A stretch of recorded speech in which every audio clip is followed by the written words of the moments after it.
Здравствуйте, дорогие друзья! Сегодня мы с вами будем шить вот такой блок плетенка. Выглядит он очень эффектно, а шьется очень просто. Сейчас вы увидите. Для этого нам понадобится полоса цветной ткани шириной 8 см и две черные полосы шириной 3,5 см. Эти полосы нам нужно сшить с припуском 0,7 см. Вот такая заготовка у нас получилась. Припуски здесь нам нужно разутюжить в разные стороны. А теперь эту заготовку нам нужно разрезать на квадраты. Квадраты у нас должны получиться 12 на 12 сантиметров. К тому же, когда будете отрезать, не забудьте ориентироваться на горизонтальные линии на линейке, чтобы не получились ромбы. Итак, нарезаем полосу на квадраты. Минимум нам нужно 4 штуки. Можно делать заготовки одного цвета, можно взять разноцветные. У меня будут разноцветные. Я хочу сделать веселое детское одеяло. Итак, берем минимум 4 квадрата, нам понадобится. Ну, естественно, для одеяла больше. Это зависит все от желаемого размера. И выкладываем их вот таким образом. Да, можно дальше продолжать до нужного размера. Один квадрат кладется полосами вертикально, другой горизонтально. И вот так у нас получается узор плетенка. Теперь нам нужно эти квадраты сшить. Сшиваем как самые обычные квадраты. Накладываем лицом к лицу и прострачиваем вот так с припуском 0,7. Сейчас вот я уже сшила вместе 4 квадрата. Смотрите, осталось проложить строчку горизонтальную. Припуски мы заутюживаем в разные стороны. Чтобы вот здесь не было утолщения, мы заутюживаем на черную сторону. Вот здесь у нас должен получиться замочек. Кто не знает, как он делается, смотрите мое видео про идеальные стыки, и тогда у вас все получится. Вот такая заготовочка получилась. Вот видите, здесь я раскрыла розочку. Все припуски у меня заутюжены в одну сторону.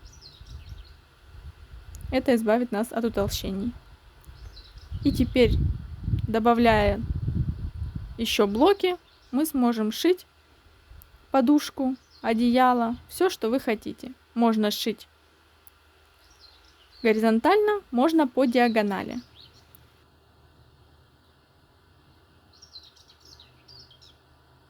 Сейчас я покажу вам на шаблончиках, как это делается. Но вы можете посмотреть подробное видео про одеяло из ромбов. Там подробно показана эта технология, используется та же самая технология. Там мы берем целые квадраты, здесь мы берем квадраты из 3 полос.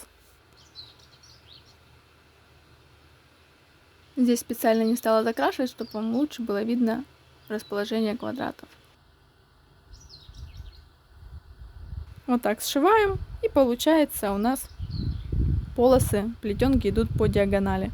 Очень красиво получается. Теперь покажу вам расчеты. Рисуем квадрат нужного размера. У меня он был 10,5 сантиметров. Теперь по краям чертим полосы на расстоянии 1,5-2 сантиметра. Больше не стоит. Это у нас будут черные полосы. У меня они были 2 сантиметра.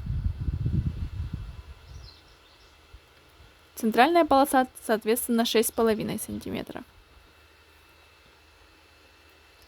Теперь нам нужно к этим полосам прибавить припуски со всех сторон. Вот, к этой полосе X мы прибавляем 2 припуска. Это 1,5 сантиметра. Получается 8 сантиметров. Наша центральная полоса. А длина у нас будет 10,5 плюс 2 припуска равно 12 сантиметров.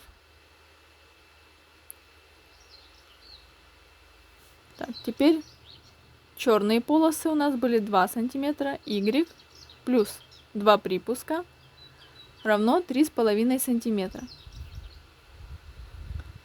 И длина такая же, 12 сантиметров. Вот и получается, центральная полоса у нас 8 сантиметров, крайние по 3,5. длина 12 сантиметров, не 10,5, а припуски не забудьте, 12. У нас должен получиться квадрат. На этом я с вами прощаюсь. Экспериментируйте, шейте. До скорых встреч!